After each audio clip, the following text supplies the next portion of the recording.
Welcome back, y'all, to Esther Alexis' Body of an Extrovert. So last we met, we were actually speaking about dream chasing, and there was a part of the conversation that that really inspired me to kind of reach out to a former acquaintance of mine, which is an odd way to put it, to put it lightly. So one part of the conversation that we kind of concluded upon was friendships and support systems, and essentially how platonic relationships and even romantic relationships have these influence over our characters, over our development, and subsequently over our lives. And so this former acquaintance of mine, her words, not mine. Just kidding. So this former acquaintance of mine, we kind of grew up together. And when we were younger, she decided to kind of stray away from the pack, which I think is a very respectable but very brave thing to do, because I think that as millennials, we're very comfortable where we are. Our friendships, our relationships, our comfort zone, really, in the form of human beings, has become like a crutch to us. We refuse to grow out of people and relationships that no longer serve a purpose in our lives. And so she took a different path and she joined a cult. Her name is Vanessa. She has since left the cult. She's laughing. I am also laughing. But would you like to tell us your story? Yes. So I didn't set out to join a cult. I didn't wake up one day and say, okay, today I'm going to find the nearest cult and I'm going to enlist. But I was a broken being, and I am the kind of person that I felt like I was living the life where you go to the gas station with your car on empty and you turn around and you leave with your car on empty. No one does that. That's insane. And that's how I was feeling. I was pouring out, and when I got to empty and I went to a place that I believed that I should be poured into, I left on empty. And it was a constant. And that is the definition of insanity. You know, to like do the same thing and expect a different result. And I said, you know what? This has to end. So I sought out, and it was a religious cult, nothing crazy like, you know, chopping people up or anything. But I joined a religious cult. It started with Bible study, and if you asked me years ago before this happened, you know, can someone make you do something that you don't want to do? I would say no. I'm strong. I could tell you that I don't want to do it. It's hard when you're in a broken state and you're so vulnerable where you're willing to believe anything. And for me, that state was, I just wanted to be loved. I just wanted to be accepted. And these people were willing to do that. And it started off great. I was learning a lot. Things were different. I thought I was learning new things, deeper things. And for a while, it felt that way. And as time went on, I could feel myself slipping. Like, we became a group. If I needed to go to the hair store, we all had to go to the hair store. If I needed to take a trip to go get coffee because I wanted to have coffee from Starbucks, we all went to go get coffee. Soon I realized I wasn't hanging out with anyone else but the people that we had Bible study with, the group. And then I was, you know, I can see it happening, and I'm like, but we love each other. And, you know, I would constantly be told, this is what family does. This is, you know, and coming from the kind of family that I did, I'm like, oh, this must be what a normal family is like. You know, mine is far from normal, so this must be like I see in the movies, where like Seven Heaven, which is what I base what a family should look like. Mm-hmm. And I'm like, oh, this is, you know, we're all a team. We all help each other out. It's fun to do things together. And, you know, those thoughts went throughout my head the whole time that I was there. And little things would happen where I felt like I was losing my individuality, and I voiced that opinion. And they're like, well, no, you can be your own person, but, you know, we're a group. We do things together, and We do things together, and that's what family is all about.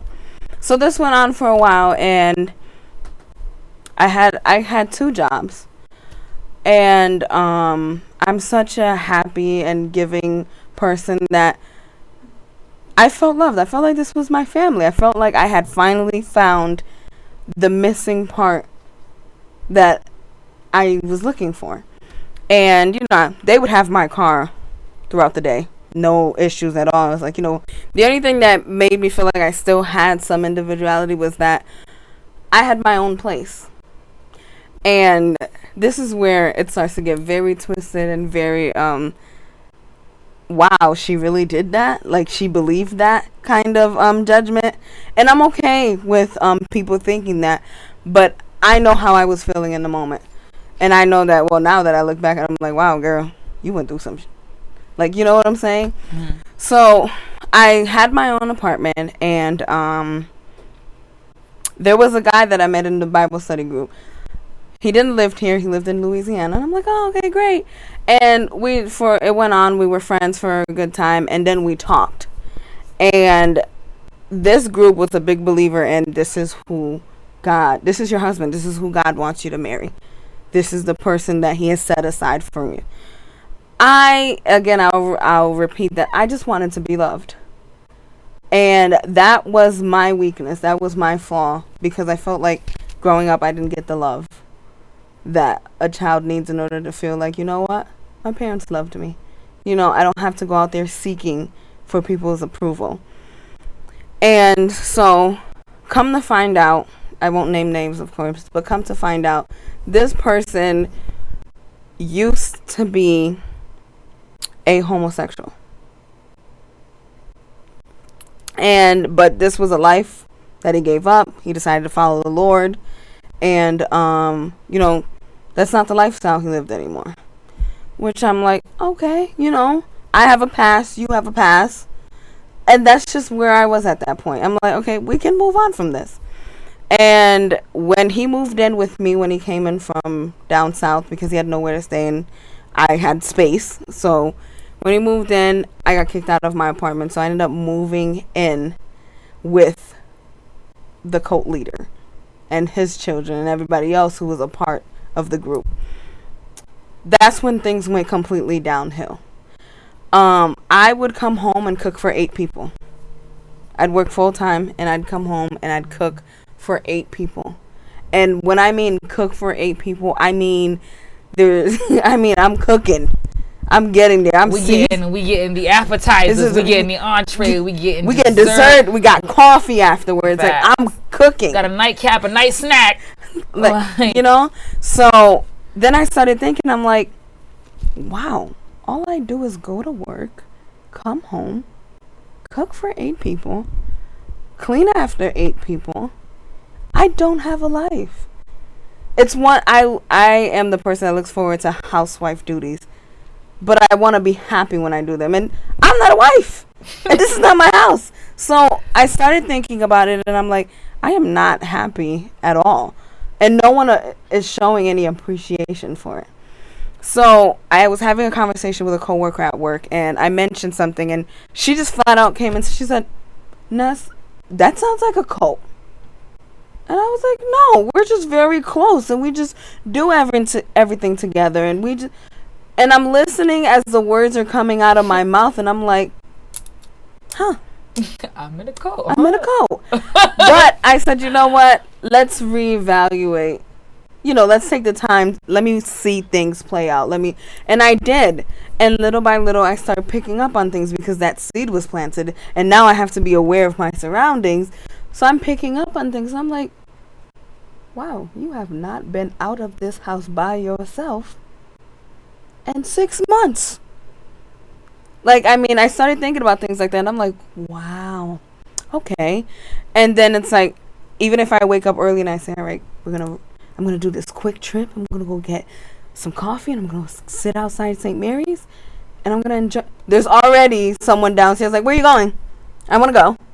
Oh, wait, Shai wants to go too. So let's just wait for everyone to get up and go. Suddenly, my me trip turns into a we trip. And then it doesn't even turn into my trip because we're no longer going to my Serenity location. Like, we're just going with, oh, well, you know, we have to go to the grocery store. We have to do this. We have to do that. But I also realized that I made so much money. I should have been able to support myself and a child with the amount of money that I was making. And it was all going to them. Everything. Not only, you know, was my time and my energy being poured into this house, my finances as well. I was also paying tithes and offering. To who? To the person running the Bible study. Okay. So and that's why I say this is where it gets crazy. So I'm being drained emotionally. I'm being drained financially. And it's just like I can't seem to come up for air. And so I'm watching things play out, and finally someone else said it. Oh, you guys exhibit cult-like behavior. And I'm like, okay. And we go out, and we went to a church conference, and they purposely invited us all out to dinner so that the pastor at the church can point out examples of where he notices that we don't think for ourselves. You know, he'll ask us a question. We'll look to him before we answer. And it's so crazy that we don't even think about it. You know, you ask me a question, I'm going to look directly at you and I'm going to respond to the question. At that point, I'd glance over at him. And even if he didn't give me a gesture, he didn't say anything, I still did it. And it was almost as I was seeking approval. Like, should I speak now? Is it okay? You know, and as time went by, and I'm like, okay, wow, you have to get out. You know, because it got to the point that I wasn't gaining anything. And I'm not saying that, you know, I don't mean to make it seem like I'm using. You know what I'm saying? But I'm like, there is a purpose of me leaving the place that I grew up at.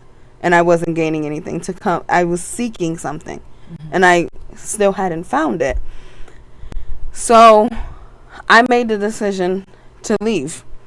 It came with a lot of exchange of words, and it got ugly before it got better. And I knew it was time to go when I went to him and I told him that I want to break up with my boyfriend because I do not believe that I am in love with him. I love him, but I'm not in love with him. And he is not the kind of man that I have prayed to God for.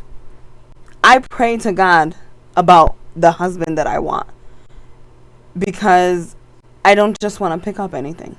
I want someone who he approves of. And I don't know if everyone will understand this, but I get it. I value it. And when I prayed, I prayed specifically. This is the kind of characteristic that I want this person to have. These are the kind of things that matter to me. And you know what makes me happy. If there's anything that I've forgotten, Lord, you add them in there. And when I thought about it, I'm like, you are nothing like the person that I prayed for. And I like want to pause you there because I think a lot of the times, like I know I have people listening, I won't say who, but I know I have people listening who I know don't necessarily believe in like God and like that spiritual aspect, or they believe in like a universe or whatever it is. And I think that it goes without saying that it's not like insane to pray for what you want in a man. And I think it's important that we realize that she's not nitpicking like I want him to be 6 foot tall. And I mean, you could pray for that. I mean, if he sends it to you, God bless you. Okay, but I don't think that she's asking for just the physical characteristics. I think that a lot of times when we pray for something that we want and or need, it's based on the values, it's based on characteristics, it's based on the things that we know that we need in our lives and that we would like reflected in someone's, that we continue to cultivate those things. So when she says that I don't want anyone just thinking, oh, well, like, of course she wasn't going to find the person because like she was praying for a man. Like, no, very different things. You can pray to find someone who has the same values as you. And I think those things more so define your character and your being. And I think that's what she was referring to, just to cover the bases there. Yes. For you cynics. Thanks. Love y'all, though. Continue. Yes. So when he told me that I couldn't break up with this person, and this is who God wanted me to marry, and this is who I was going to marry. Basically, he said, "Come hell or high water, this is who you're getting married to." I didn't take it well. I'm like, I felt like a 5-year-old, but I don't wanna. But I don't want to. And I said, his response to me struck a chord. He said, "Well, why do you want to break up with him?" I said, "Well, I'm not in love with him. I don't feel for him, and I'm not looking for a sexual feeling. I'm looking for someone to touch something within, and he doesn't do it." And he goes, "Well, you have plenty of time to build on the romance." That's absolutely not what I just said. And you're not answering what I'm asking you. You're not commenting on what I'm telling you that I'm not experiencing. So when I said that, I also listed a plural of reasons why I didn't feel like I should stay together. I prayed for a man who respects women. And at that time, my boyfriend clearly showed me that he did not respect me. There are certain things that I don't ever think the person that I prayed for would ever say to me. Don't get me wrong, people get upset, people say things that they forget. But it's when someone gets upset and what they choose to say that defines who they are. And what they think of you. Exactly. And so that was a moment for me. I was like, oh, okay. So now I can't even choose who gets to stay in my life. What can I choose? I can barely use the bathroom in peace. So I started thinking about those things, and I said, you know what? It's time to go. When I left, I did take my boyfriend with me. And I know some of you are going to say, didn't you just say you didn't want to be with him? You didn't want to marry him? You didn't want anything to do with him? He didn't respect you? Yes. But I believe that there was also another young lady. I believe that all three of us wanted out. And I couldn't find it within me to just say, well, you know what? I don't even really love you, so I'm not taking you with me. You can stay and fend for yourself. I'm not that kind of person. So when we left, we all left together. And him and I ended up getting an apartment together. He had recently lost his job, so he was on unemployment. And I said, well, you know what? We can just live together until you get back on your feet, and then I will move on, or you will move on. So we did break up. After the breakup, I wish I had just left. Because there was such a jealous rage that came out of him that he completely, what I used to see, the person that I envisioned, he was completely different. He wasn't the greatest person to begin with, but now it was just like, wow, I can't even imagine the person that's standing in front of me right now. He explained to me that I was never in love with you. You are not my kind of woman. And to him, it didn't matter my characteristics. It didn't matter my personality. He was not attracted to my physical appearance. Mm-hmm. And for him, that was enough. He's like, I never loved you. I loved what you did for me. I am a Haitian woman, and we're raised a certain way. Oh yeah, it's insane. And I also show wife-like qualities before I'm a wife. Because that's taught to walk that way. Exactly. You want to be treated that way. Exactly. And to get that way. That's what he got. I mean, we had been dating for 3 years and changed. So that's what he got. And that's what he stuck around for. Was I happy when he told me? No. Was I happy that finally I realized, okay, I wasn't crazy this whole time when I said that we're not in love with each other? Super happy. When that friendship between that young lady and him broke off, when they were not in agreement with me about the next steps that I was going to take, after leaving the cult. Not many people will understand this, but when I left, I felt so contaminated. I felt dirty. And they were willing to just jump into another church and continue on. And I couldn't find it in myself. I said, I don't know who I am anymore. I've spent 3 years being told, you can't do this, you can't do that, you're not this person. I've been reprogrammed. So now I have to sit back and I have to take a look at, this is who they made me. This is who I was, but this is who I want to be. And I am still working on that to this day. It's been 2.5 years since I left. And I have taken that time to find me. I have not dated in that time. I've taken that time to find me. I've taken that time to do things that made me happy. But the biggest thing that stuck out to me was, what do you want people to take from when they meet you?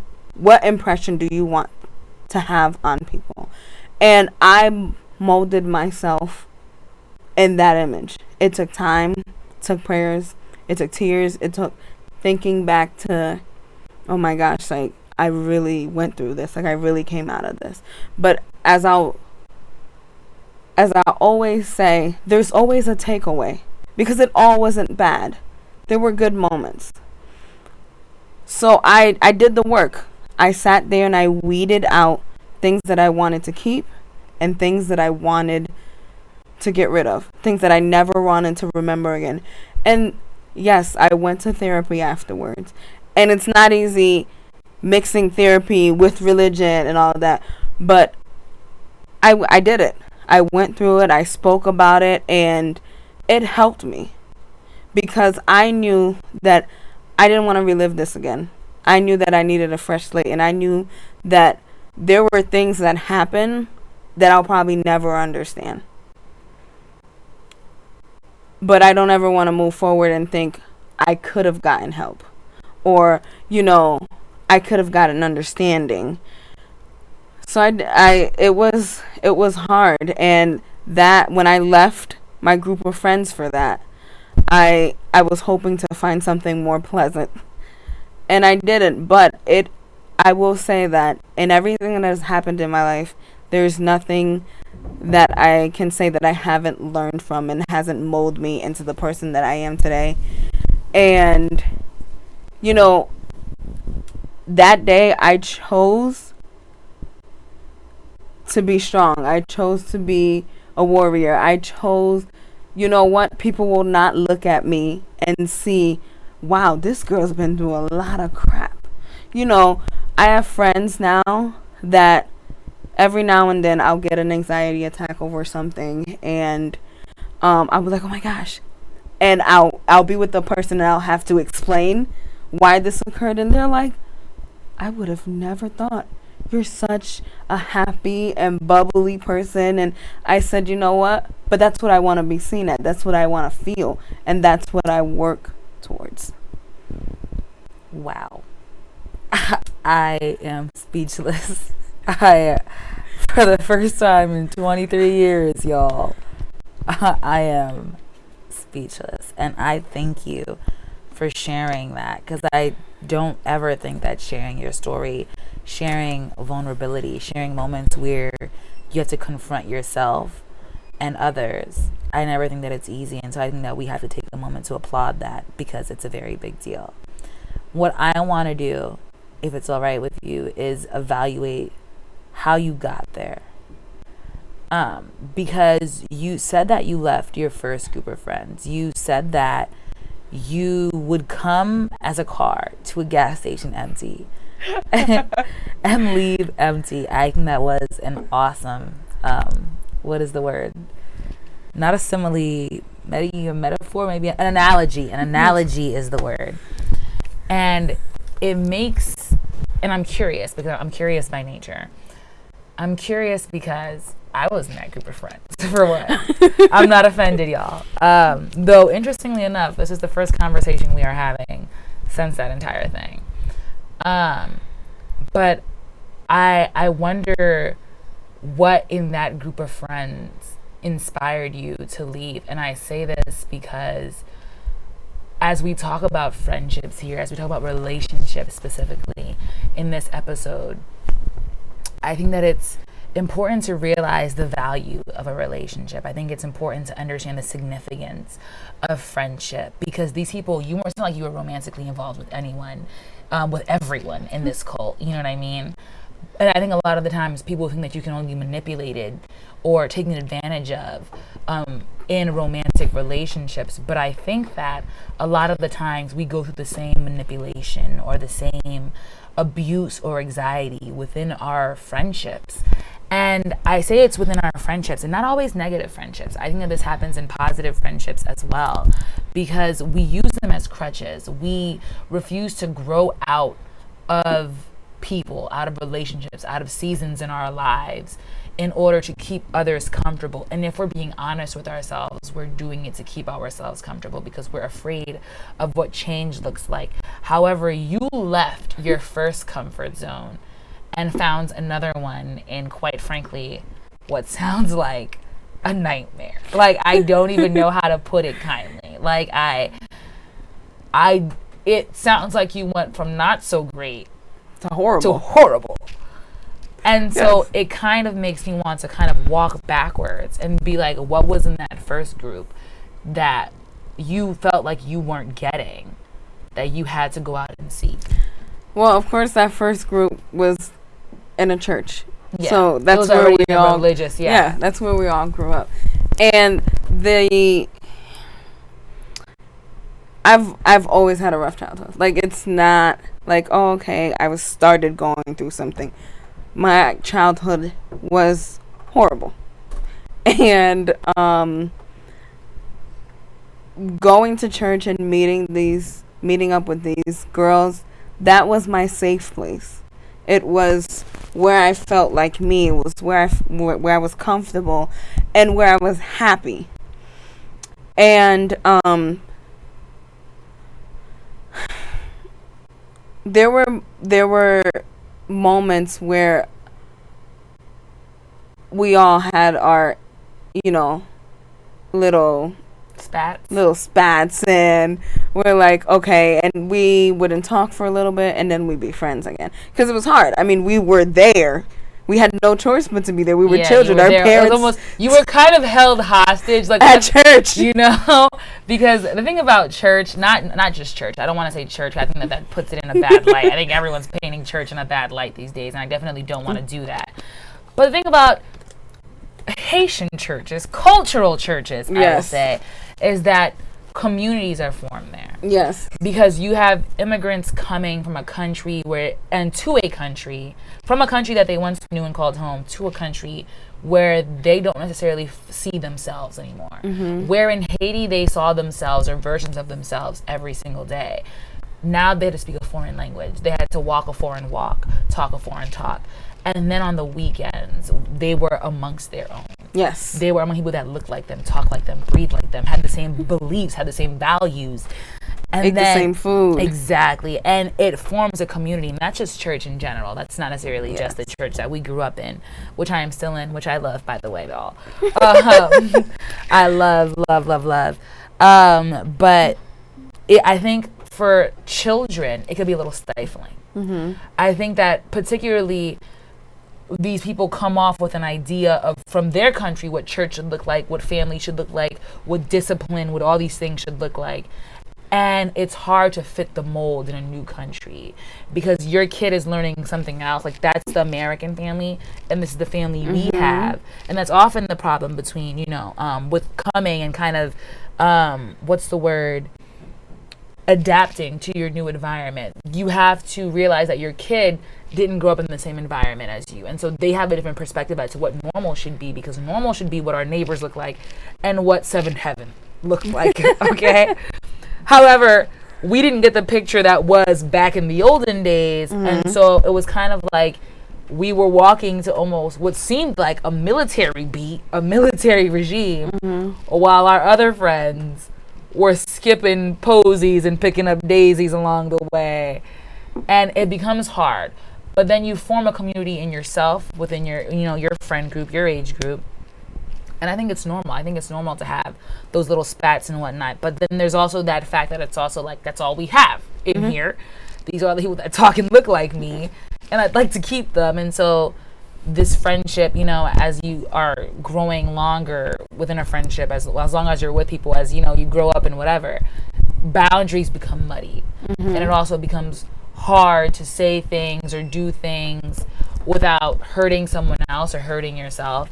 And so those are the spats that take place, which essentially could take place everywhere. Yes, I am trying to cover my bases here for church, but I can be honest in that. But I think that it also happens everywhere. And so, but yeah, I think that's normal-ish. Maybe? No, this absolutely, the spats are normal. It happens everywhere. But in my case, it happened at church. Yeah. And when that happened, I think the final one, I just felt betrayed. I just felt like everyone made their own cliques and everyone turned away, and I was by myself.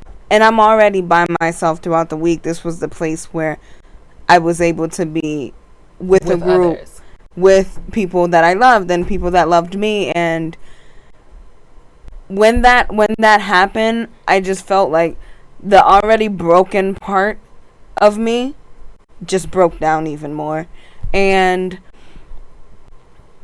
I was like, oh, okay, you know, and I thought that I could do it, but like, I love very hard and I love deeply, and so someone could hurt me a long time before I decide that, okay, you know what, you can't be a part of my life anymore. And there were a lot of things, you know, even though I would bend backwards for a certain person and to find out that that person's talking about me behind my back, or that person's like, you know, I really don't like her. Guys, beware, we were young, okay? This is not our 25, 23-year-old selves right now. We were young. We were 16, 15, 14.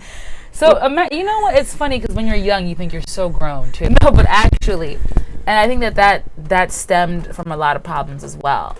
It's like you think that you're grown and you make these decisions that have these everlasting impacts that you don't realize.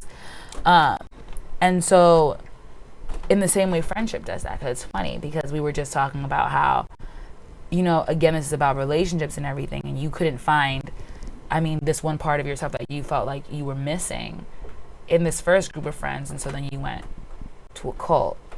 And so since leaving that cult, I feel like you've done so well for yourself in regards to the friends aspect. But funny enough, I don't think it's because you went out and made a multitude of friends. On the contrary, I feel like you've become more selective in your friendship process, and you've truly mastered what I would call escaping the cult of friendship. So now I want to be clear with the audience when I say this, because the last thing that I want to do is insinuate that friendship is a bad thing. It definitely isn't. But I feel as though as we grow up into ourselves and as individuals, I think it's important that we allow ourselves the opportunity to grow, and that means growing into healthy relationships as well. So in part 2 of this episode, we're going to talk about the lifespan of certain friendships and how we can kind of note the flags or the red flags of healthy and unhealthy relationships. That episode will be released this coming Sunday, and we hope that you'll tune in. So that's all for tonight, folks. Be sure to share, comment, and subscribe. Thanks for tuning in to Esther Alexis, Body of an Extrovert.